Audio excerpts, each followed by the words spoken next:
പ്രാർത്ഥന തീർച്ചയായും നമ്മെ സഹായിക്കുന്നുണ്ട്. പക്ഷേ മറ്റുള്ളവർക്ക് വേണ്ടി പ്രാർത്ഥിക്കുക. പരിശുദ്ധ അമ്മയിൽ നിന്ന് നമുക്ക് അടർത്തിയെടുക്കാൻ പറ്റുന്ന സൽസ്വഭാവങ്ങളാണ് ഈ എളിമ.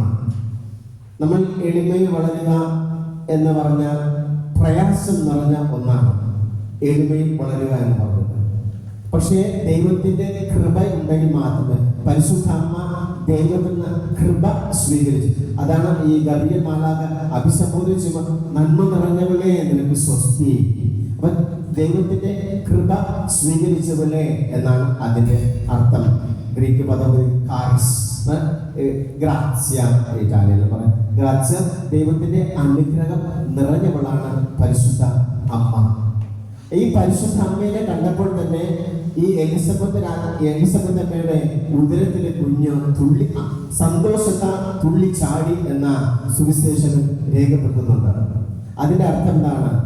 ഈ ലോകരക്ഷകനാണ് പരിശുദ്ധ അമ്മയുടെ ഉദരത്തിൽ കിടക്കുന്നത്.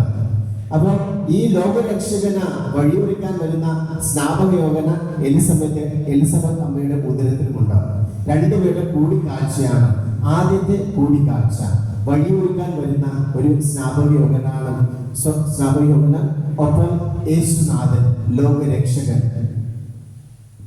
എലിസബത്ത് അമ്മ ആദ്യം തന്നെ അറിയുന്നുണ്ട് ദൈവത്തിന്റെ സാന്നിധ്യം തന്നെ പരിശുദ്ധ അമ്മയിലൂടെ. അതുകൊണ്ടാണ് അവൾ പറയുന്നത്, കർത്താവിന്റെ അമ്മ എന്റെ അടുക്കൽ വരാനുള്ള ഭാഗ്യം എനിക്ക് എവിടെ നിന്ന് കിട്ടി? ഞാൻ എന്ത് പുണ്യം ചെയ്തു അമ്മ ഇങ്ങോട്ട് വരുവാൻ? ഇതാണ് ദൈവത്തിന്റെ പദ്ധതിയുടെ പ്രത്യേകത. മനുഷ്യന്റെ കണക്കുകൂട്ടലുകൾ അതീതമാണ് ദൈവത്തിന്റെ കണക്കുകൂട്ടലുകൾ. മനുഷ്യന്റെ ചിന്തകൾക്ക് അതീതമാണ് ദൈവത്തിന്റെ ചിന്തകൾ.